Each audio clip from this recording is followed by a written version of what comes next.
Friends good evening. आज हम करेंगे चैप्टर 14 का लेक्चर नंबर 3। और पहले दो लेक्चर के अंदर जो चीज़ें मैंने आपको बताई है वो सिर्फ बेसिक चीज़ें हैं। अब जो चैप्टर 14 से आपका क्वेश्चन आएगा 4 नंबर का या 5 नंबर का, वो यहाँ से क्वेश्चन आने वाला है। उसमें तीन तरीके से क्वेश्चन पूछे जाते हैं, मीन निकालना, मीडियन या मोड। अब आप सोचेंगे कि मीन मीडियन मोड निकालना तो हमने पहले दो लेक्चर में सीख लिया है, लेकिन उस तरह का डाटा आपको एग्जाम के अंदर गिवन नहीं होगा। जैसा हमने सीखा है वो था आपके सिर्फ शॉर्ट क्वेश्चंस के लिए, जिसमें 2 या 3 क्वेश्चन पूछे जाते हैं। जैसे अभी तक जो हमने डाटा सीखा है ना, वो अनग्रुप्ड डाटा था, उसको हम क्या बोलते हैं, अनग्रुप्ड डाटा। मैं आपको एक एग्जांपल देके समझाता हूँ कि अभी तक हमने क्वेश्चन कैसे किए हैं। अनग्रुप्ड डाटा कैसा होता है, जैसे मान लो क्लास के अंदर 10 स्टूडेंट्स है। टोटल कितने स्टूडेंट्स है आपकी क्लास में, मान लो 10 स्टूडेंट्स है। और आपका मैथ्स का टेस्ट हुआ और उसके जो मार्क्स थे ना वो कितने थे, 25 मार्क्स थे। आपका मैथ्स का एक टेस्ट हुआ 25 मार्क्स का, और आपकी क्लास में 10 बच्चे हैं। उन 10 बच्चों के जो मार्क्स आए इस टेस्ट के अंदर वो मैं लिख देता हूँ, मार्क्स ऑब्टेन्ड बाय 10 स्टूडेंट्स। इन 10 के 10 बच्चों ने इस टेस्ट में जो मार्क्स लिए हैं 25 में से, वो इस तरह से है। हम लिख देते हैं, मान लो 12 लिख दिया, फिर 15 लिख दिया, 17 है, फिर 15 है, 25 है, 25 है, 15 है, 12 है, 24 है और 10 है। मैं मान लेता हूँ कि इन 10 के 10 बच्चों ने इतने इतने मार्क्स इस टेस्ट में लिए हैं। तो आपसे पूछा जाएगा मीन निकालो। देखो मीन का सीधा तरीका तो क्या होता है कि इन सभी नंबर्स को आप क्या कर दो, ऐड कर दो। 12 प्लस में 15 प्लस 17 प्लस 15 और 25 दो बार है, और फिर कितना आपका 15 है, फिर कितना 12 है, और फिर 24 है, फिर 10 है। इन सबको ऐड करके, और ये बच्चे कितने हैं टोटल 10, 10 से इसको क्या कर दो, डिवाइड कर दो। इनको ऐड करोगे तो 170 आएगा, 170 को 10 से डिवाइड करोगे तो कितना आएगा आपका 17। तो इस क्वेश्चन का आंसर कितना आ गया आपका 17 आ गया। अभी तक हमने ऐसे क्वेश्चन किए हैं जिसके अंदर आपको ये अनग्रुप करके डाटा गिवन होता है, मतलब कोई ग्रुप नहीं बनाया होता। हर बच्चे के मार्क्स आपको अलग अलग गिवन मिलेंगे। हमारे को सबके मार्क्स को ऐड करके और क्लास में जितने बच्चे हैं उनसे क्या करना पड़ेगा, डिवाइड करना पड़ेगा, तब हमारा मीन निकल के आएगा। ठीक है, अब एक तो ये मेथड हुआ। इसी डाटा को अब हम क्या कर सकते हैं, ग्रुप्ड डाटा के अंदर चेंज करेंगे। अब हम इसका क्या बनाएंगे, ग्रुप्ड डाटा। सॉरी, मैं ये डाटा को सही लिख देता हूँ। अब हम इस अनग्रुप्ड डाटा को चेंज करेंगे किसमें, ग्रुप्ड डाटा के अंदर। ग्रुप डाटा का मतलब ये होता है कि अब हम कुछ कुछ स्टूडेंट का अलग अलग से ग्रुप बना देंगे। यहाँ पे तो ये 10 के 10 स्टूडेंट क्या है, अलग है, कोई ग्रुप के अंदर नहीं है, लेकिन अब हम कुछ स्टूडेंट्स का क्या करेंगे, ग्रुप बना देंगे। अब आपको पता है कि जब आप भी अपने फ्रेंड सर्कल के अंदर आपका ग्रुप बनाते हो, बॉयज़ अलग ग्रुप्स बनाते हैं, गर्ल्स का अलग ग्रुप होता है, लेकिन वो कुछ ना कुछ कोई खास बातों के ऊपर होता है। जैसे कोई बच्चे होते हैं जो कम बोलने वाले क्लास में होते हैं, मान लो 4 बच्चे ऐसे जो बहुत कम बोलते हैं बाकी बच्चों से, उनका ग्रुप आप देखोगे कि एक मिलेगा, वो चारों बच्चे इकट्ठे रहते हैं। कई बच्चे होते हैं जो बहुत शरारती होते हैं, उनका ग्रुप आपको अलग मिलेगा। कई बच्चे होते हैं जो शरारती तो नहीं होते लेकिन बातें ज़्यादा करते हैं, उनका ग्रुप आपको अलग मिलेगा। यानी कि जो भी हम ग्रुप बनाते हैं ना, वो कोई ना कोई खास बात, कोई विशेषता को ध्यान में रख के ही बनाते हैं। ऐसा ही हम क्या करेंगे, इन डाटा के अंदर भी ये जो 10 बच्चे हैं ना, इनका अब हम क्या बनाएंगे, ग्रुप बनाएंगे। लेकिन अब आप सोचो कि इनका ग्रुप आप कैसे बना सकते हो। आप ऊपर ध्यान से देखो, ये जो 12 मार्क्स है ना, ये इस बच्चे के भी आए हैं और ये इस बच्चे के भी आए हैं। यानी कि 12 मार्क्स लेने वाले क्लास में 2 बच्चे हैं, तो हम इनको कह सकते हैं कि आप ऐसा करो, एक ग्रुप के अंदर शामिल हो जाओ। ठीक है, ऐसे ही फिर 15 वाले की बात आएगी। ये 15 मार्क्स लेने वाले बच्चे भी कितने हैं, 3 है, देखो है ना, ये 3 बच्चे, तो ये एक जैसे नजर आ रहे हैं आपको। ऐसे ही फिर 25 मार्क्स लेने वाले 1 और 2, ये 2 बच्चे आपको नजर आ रहे हैं। तो मैं आपको ये कहता हूँ कि ये जो इस तरीके से आपने ये ग्रुप बना सकते हो कि इन 12 वाले का अलग ग्रुप बना दो, 25 वाले का अलग बना दो, 15 वाले का क्या है ग्रुप आप अलग बना दो। तो हम ये ग्रुप बनाने की कोशिश करते हैं। अब देखो, मैं नेक्स्ट पेज के अंदर इस डाटा को लिखता हूँ दोबारा। ये डाटा आपका क्या था, जो भी ये 10 के 10 नंबर है वो ये थे आपके 12, और है 15, फिर है आपका 17, फिर है 15, फिर 25, फिर 25, फिर है आपका 15, फिर है 12, और फिर 24, और फिर ये 10। ये 10 स्टूडेंट्स थे। अब हम क्या बनाते हैं, इनका ग्रुप बनाते हैं। मैं एक टेबल बनाता हूँ, आपको तुरंत समझ आ जाएगा कि मैंने ये टेबल किस हिसाब से बनाई है। एक लाइन में मैं लिखता हूँ क्या, मार्क्स। एक लाइन में क्या लिखता हूँ मैं, मार्क्स। और यहाँ पे मैं क्या लिखता हूँ, नंबर ऑफ स्टूडेंट्स, कि इतने मार्क्स लेने वाले कितने बच्चे हैं। मार्क्स वाली कॉलम में पहले मान लो 10 मार्क्स है, ठीक है, मैं यहाँ पे लिख देता हूँ कितने हैं 10। अब ये 10 नंबर लेने वाले मेरे को आप बस ये बता दो कितने बच्चे हैं। आप कहोगे जी एक बच्चा है, तो इसके सामने क्या लिख दो, 1 लिख दो, इसके सामने क्या लिख दो 1। अब उसके बाद मैं लिखता हूँ क्या 12 मार्क्स लेने वाले अभी हमने अंडरलाइन किए थे कि कितने बच्चे हैं इस क्लास के अंदर, 2 बच्चे हैं, तो इसके सामने क्या लिख दो आप 2 लिख दो। फिर बात आती है 15 की, 15 लेने वाले 1, ये 2 और ये 3, ये 3 बच्चे हैं, तो इसके सामने क्या लिख दो आप 3 लिख दो। फिर 17 मार्क्स कितने बच्चों के आए हैं, एक बच्चे के आए हैं सिर्फ। फिर 24 भी कितने बच्चों के आए हैं, एक बच्चे के आए हैं। फिर 25 आउट ऑफ 25 ये कितने बच्चों के आए हैं, 2 बच्चों के आए हैं। तो अब आप खुद देख लो कि क्लास में कितने बच्चे थे टोटल 10। अब टोटल स्टूडेंट्स देखना आप करके 1 और 2 3 और 3 6 7 8 और 10, टोटल स्टूडेंट्स कितने हो गए 10। यानी कि कोई फर्क नहीं पड़ा। हमने अगर इस टेबल से कोई समझना चाहेगा ना तो वो आसानी से समझ सकता है कि जिन बच्चों के मार्क्स 10 आए हैं वो एक बच्चा है, 12 मार्क्स वाले 2 बच्चे हैं, 15 वाले कितने हैं 3 बच्चे हैं। इस तरह से हमने ये टेबल बना दी।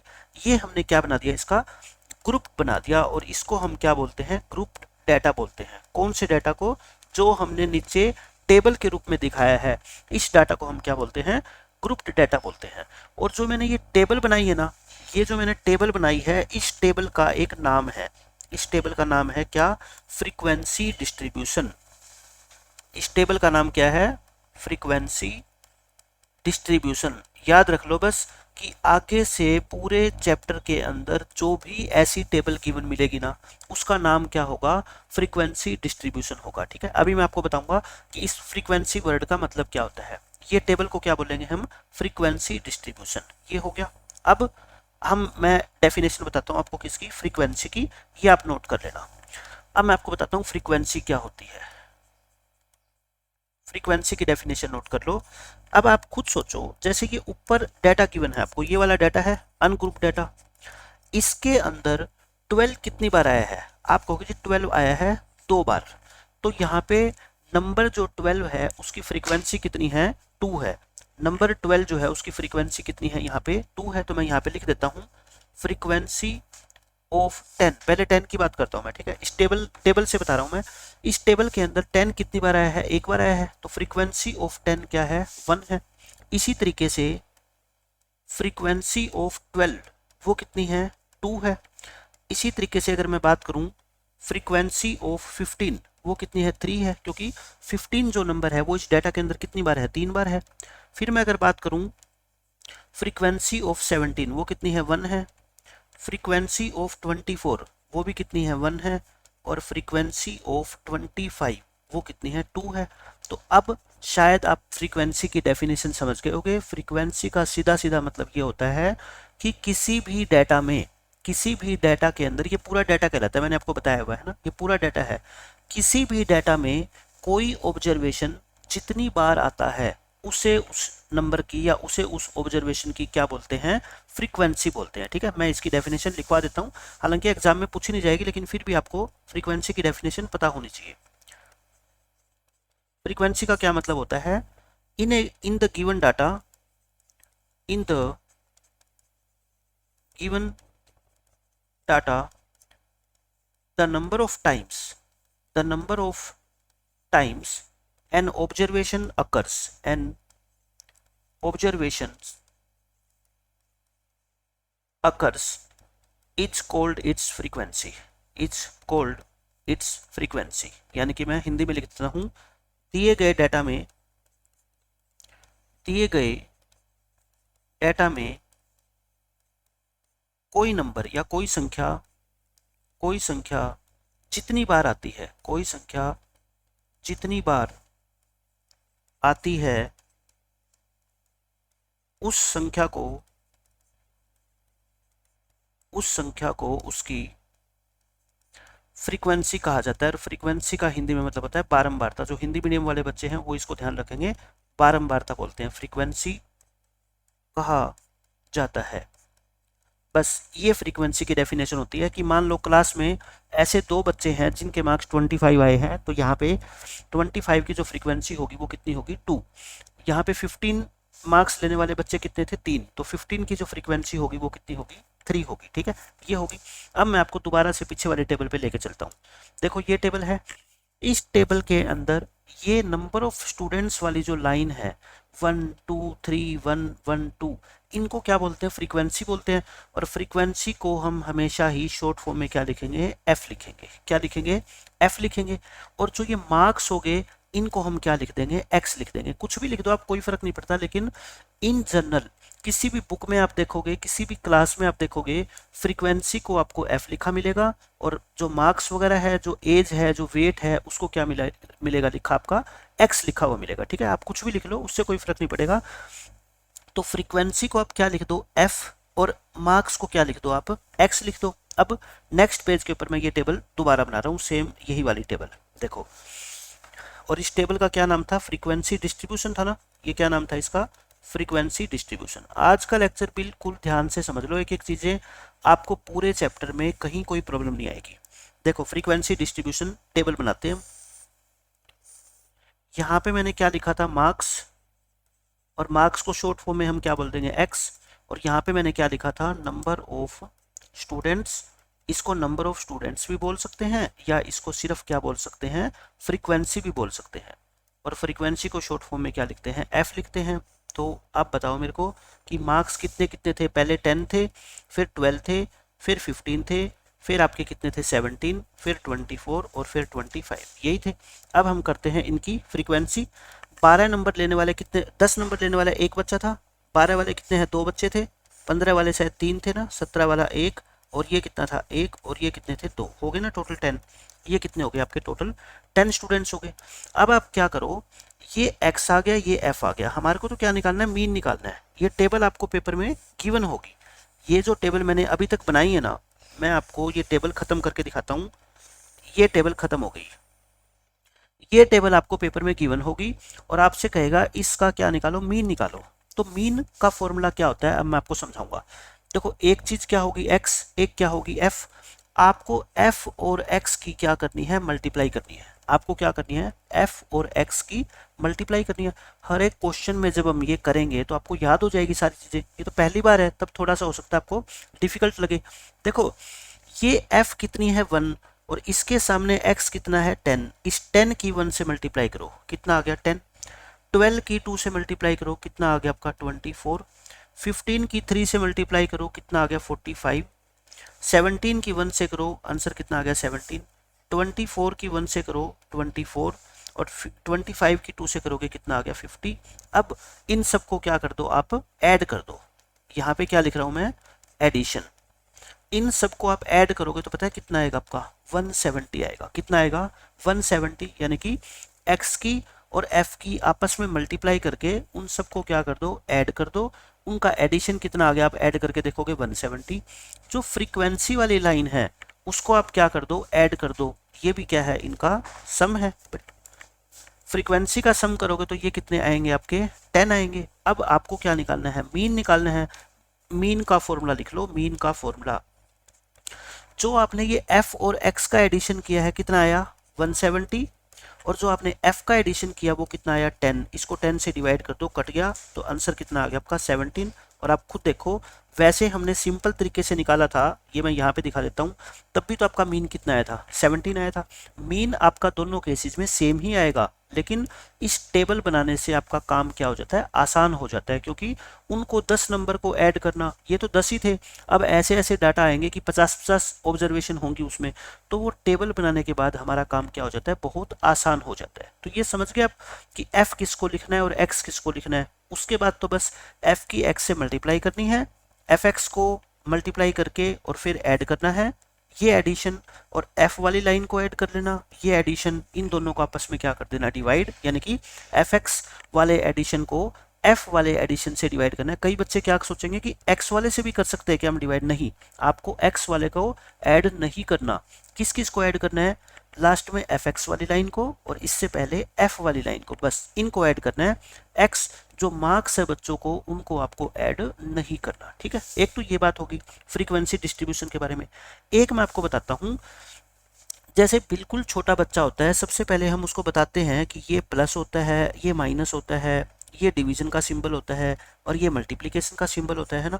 जब छोटा बच्चा पहली बार सुनता है तो उसको अजीब तो लगता ही है कि ये कैसे, क्या मतलब है इनका, लेकिन धीरे धीरे वो क्या है, हैबिचुअल हो जाता है कि ये तो प्लस ऐसे ही लिखा जाता है, मल्टीप्लिकेशन ऐसे ही लिखा जाता है।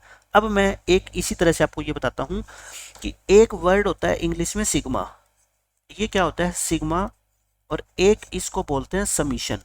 क्या बोलते हैं इसको हम, समीशन बोलते हैं, या इसको हम बोलते हैं एडिशन। सबका एक ही मतलब होता है, सिग्मा बोल दो, समीशन बोल दो या एडिशन बोल दो, सबका मतलब क्या होता है, सेम होता है।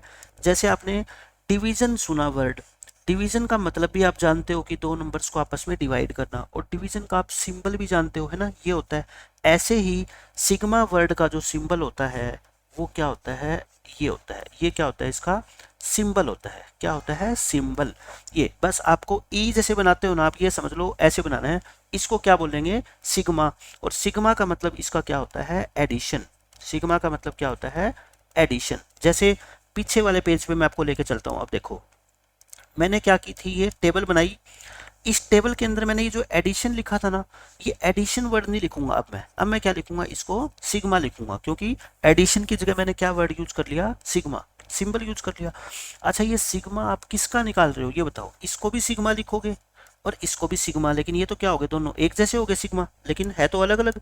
अब ये आप एफ वाली लाइन का एडिशन कर रहे हो तो इसको लिख दो सिग्मा एफ, ये आप एफ वाली लाइन का एडिशन कर रहे हो, इसको लिख दो एफ, सिग्मा एफ। इसको क्या पढ़ेंगे, सिग्मा एफ, इसको पढ़ेंगे सिग्मा एफ, और इसको हम क्या पढ़ेंगे, सिग्मा एफ एक्स। ये तो आपकी आदत पड़ जाएगी, इस चीज़ की जिम्मेवारी मेरी है, इस चीज़ में मत घबराना कि याद कैसे रहेगा। हर एक क्वेश्चन में जब हम ये चीज़ यूज करेंगे तो आप बोलना सीख जाओगे। सिग्मा एफ एक्स का मतलब एफ एक्स वाली पूरी लाइन का समीशन, सिग्मा एफ का मतलब सभी फ्रीक्वेंसीज का समीशन, ये आ गया। तो मेरे को आप बताओ मीन का फॉर्मूला क्या हुआ, मीन का फॉर्मूला हुआ sigma F X upon sigma F, ठीक है, ये सिंपल सा फॉर्मूला है आपका।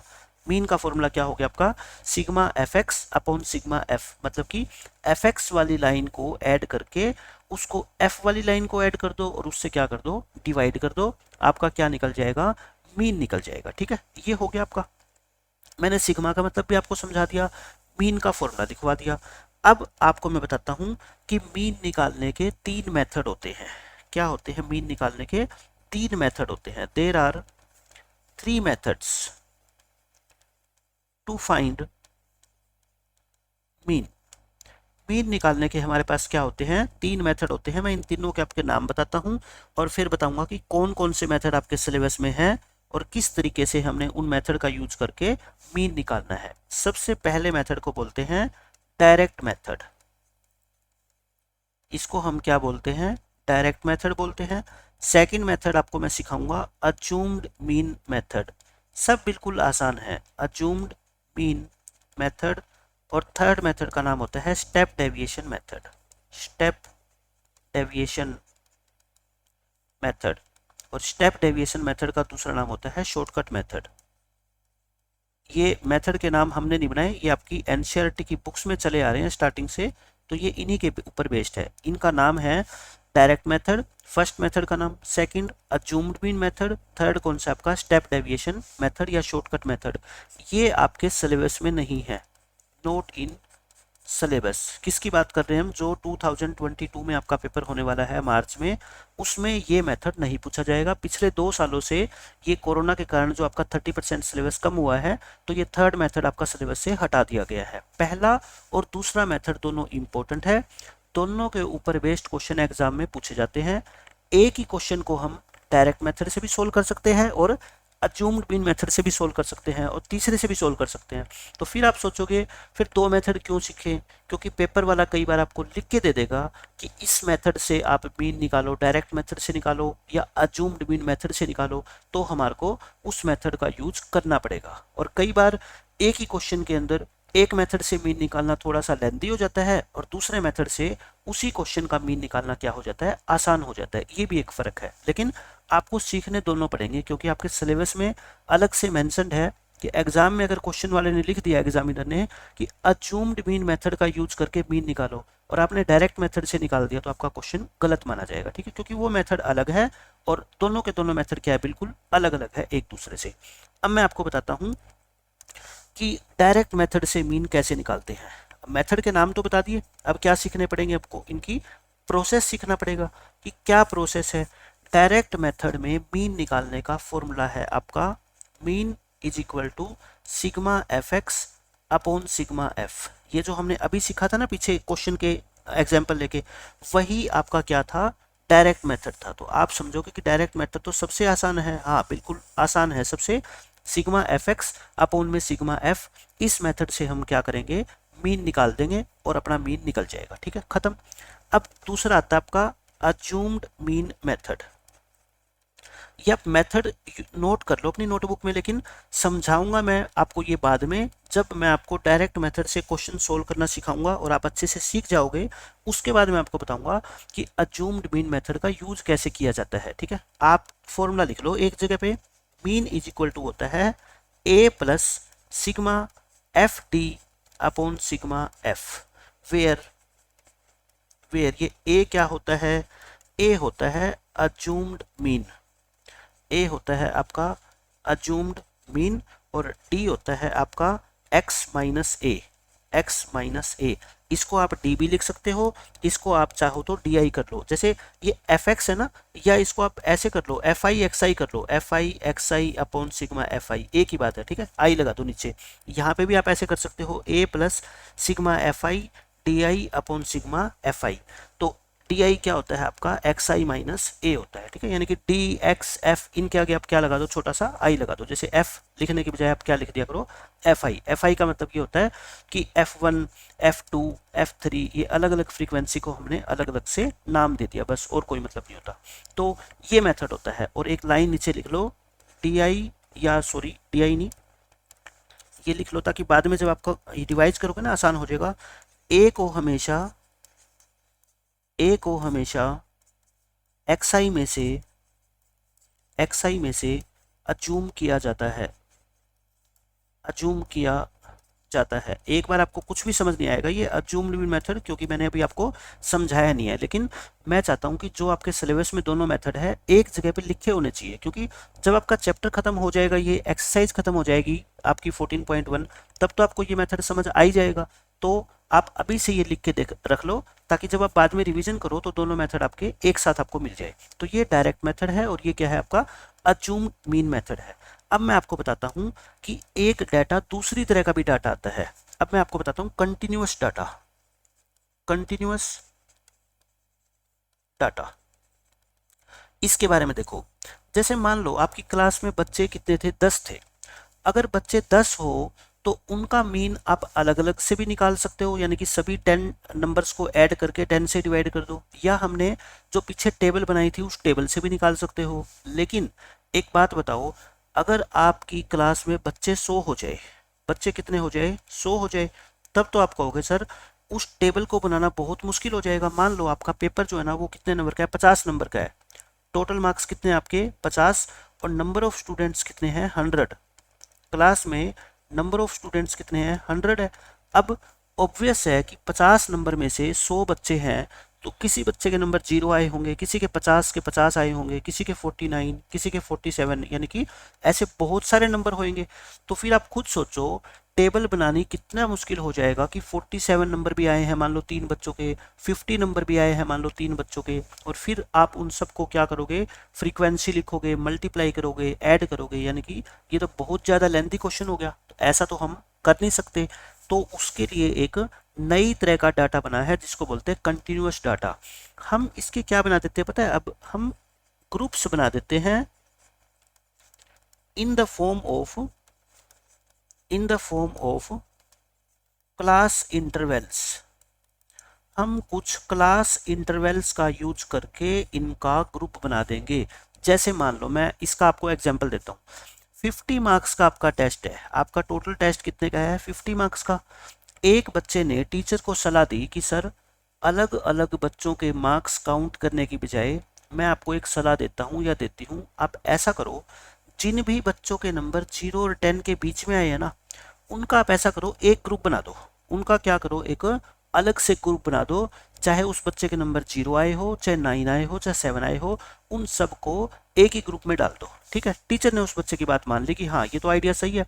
फिर टीचर कहेगा कि फिर बाकी जो 10 या 10 से ऊपर जिन बच्चों के नंबर आए हैं उनका क्या करें, उनके लिए भी बच्चा सलाह देगा, कहेगा सर फिर आप ऐसा करो ना, 10 से 20 वाले का एक अलग ग्रुप बना दो, 20 से 30 वाले का एक अलग ग्रुप बना दो, 30 से 40 का एक अलग ग्रुप बना दो, और 40 से 50 का एक क्या बना दो, अलग ग्रुप बना दो। ठीक है, ये क्या बना दिया इन्होंने, ग्रुप बना दिया। आप ये टेबल बना लो, अभी आपको समझ आ जाएगी सारी बातें। ये क्या है आपके मार्क्स, बच्चों के मार्क्स यही है 0 से 10 के बीच में जिनके आए हैं, 10 से 20, इनको हम क्या बोलते हैं, क्लास इंटरवल्स। इनको क्या बोलेंगे, क्लास इंटरवल्स बोलेंगे। ठीक है, क्लास इंटरवल्स, ये तो मार्क्स आ गए। अब यहाँ पे हम क्या लिखेंगे, नंबर ऑफ स्टूडेंट्स, या फिर क्या बोलते हैं इसको हम फ्रीक्वेंसी बोलते हैं। आप मान लो आपकी क्लास में, मैंने बोला तो था आपको कि 100 बच्चे होंगे, लेकिन मान लो मैं कम ले लेता हूँ बच्चे। ठीक है, मैं ये मान लेता हूँ कि जिन बच्चों के मार्क्स 0 से 10 के बीच में है, मैं यहाँ पे जो नंबर ऑफ स्टूडेंट्स है ना, वो 100 की जगह कितने कर देता हूँ, 20 कर देता हूँ, ताकि आपका टेबल से टोटल करना आसान हो जाएगा। 20 कर दिया मैंने। ठीक है, जिन बच्चों के नंबर 0 और 10 के बीच में आए हैं वो मान लो 2 ही बच्चे हैं, यानी कि तो नालायक बच्चे होते हैं 50 में से जिनके नंबर 0 आए हैं, या 4 5 6 7 8 9 तक आए हैं, तो 2 बच्चे ऐसे हैं क्लास में। ठीक है, फिर जिन बच्चों के नंबर मान लो 10 से 20 आए हैं वो भी कितने हैं, 2 बच्चे हैं। जिनके 20 से 30 आए हैं ये मान लो क्लास में कितने हैं, 7 बच्चे हैं। और ये मान लो क्लास में है 4 बच्चे, कितने हो गए, 15। और 40 और 50 के बीच में जो बच्चे हैं वो कितने, 5। तो बताओ ये एफ है, इसको सिग्मा एफ बोलते थे ना, ये कितने हो गए आपके, 20 बच्चे हो गए। अब आप कहोगे सर मीन निकालने का जो आपने मेथड बताया था वो क्या बताया था, मीन निकालने का मेथड क्या है बताओ, दोबारा लिखो आप, sigma F X upon sigma F, ये बताया था। या आई लगा दो, एफ आई एक्स आई कर दो। लेकिन यहाँ पे एफ तो है, हम क्या करते थे फिर, एफ की एक्स से क्या करते थे, मल्टीप्लाई करते थे। लेकिन इस क्वेश्चन में एक्स कहाँ है, आप कहोगे जी एक्स आप मानते थे किसको, मार्क्स वाले लाइन को, लेकिन यहाँ पे तो 2 है, ये 0 और ये 10, तो एक्स किसको मानोगे, 0 को मानोगे या 10 को मानोगे, क्यों, क्योंकि अपने को f की मल्टीप्लाई x के साथ करनी है। तो 2 की मल्टीप्लाई 0 के साथ करूं या 10 के साथ करूं, मेरी मर्जी तो चलेगी नहीं। तो इसके लिए हमने x डिसाइड किया कि हम क्या करेंगे। अब सुनो बात ध्यान से, अब आप क्या निकालोगे बताओ, x निकालोगे, क्या निकालोगे, x। और x क्या होती है, इनकी मिड वैल्यूज, इनकी क्या होती है, मिड वैल्यूज होती है। किन की मिड वैल्यूज, क्लास इंटरवल्स की। ये क्लास इंटरवल है 0 से लेके 10, इसकी मिड वैल्यू क्या होगी, इन दोनों को ऐड कर दो, 0 और 10 को, और 2 से क्या कर दो डिवाइड, कितनी होगी 5। इसकी मिड वैल्यू कितनी होगी, 5 होगी। ठीक है, अब 10 से 20 की मिड वैल्यू क्या होगी, 10 और 20 को ऐड करके 2 से क्या कर दो डिवाइड, कितनी होगी 15। इसकी मिड वैल्यू कितनी होगी, 20 और 30 को ऐड करके 2 से क्या कर दो डिवाइड, 50/2 करोगे कितना आएगा, 25 आएगा। फिर इसकी मिड वैल्यू निकाल लोगे अब तो, 30 और 40 कितना होता है 70, 70 को 2 से डिवाइड करोगे 35, और ऐसे ही 90 को 2 से डिवाइड करोगे 45। लेकिन आपको हर बार ऐड करके डिवाइड करने की जरूरत नहीं है। देखो इस नंबर और इस नंबर के बीच में गैप कितने का है, 10 का है ना, जैसे 10 और 20 के बीच में कितने का गैप है, 10 का।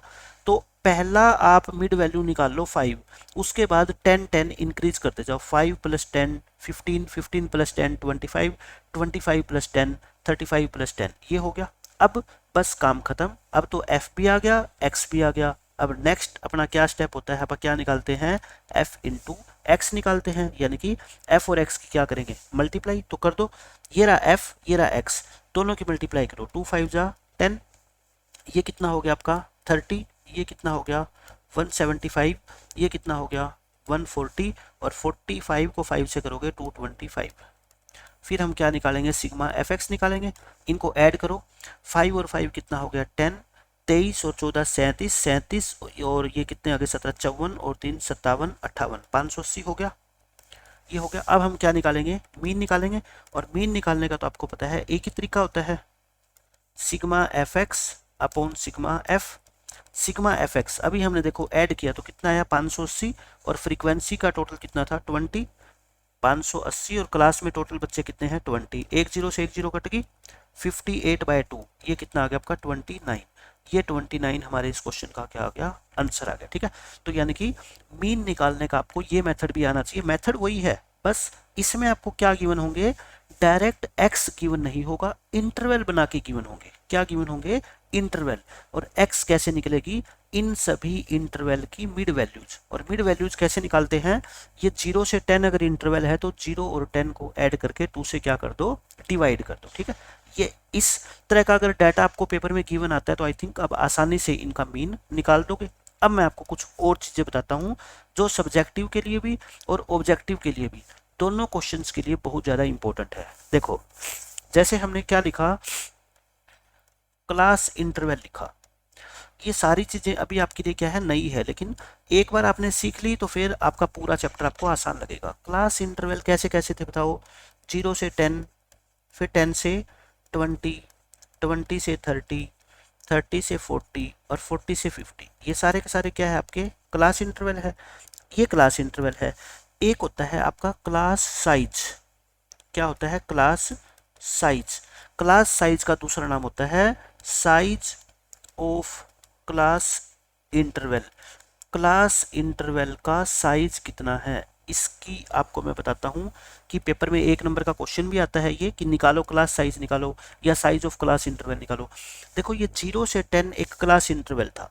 0 से 10 पूरा क्या होता है, एक क्लास इंटरवल होता है। इसमें इस 0 का नाम होता है अलग और इस 10 का नाम होता है अलग। इस 0 को बोलते हैं लोअर लिमिट, इसको क्या बोलते हैं, लोअर लिमिट। और इस 10 को क्या बोलते हैं, अपर लिमिट। इनका नाम क्या क्या होता है आपका, लोअर लिमिट और अपर लिमिट।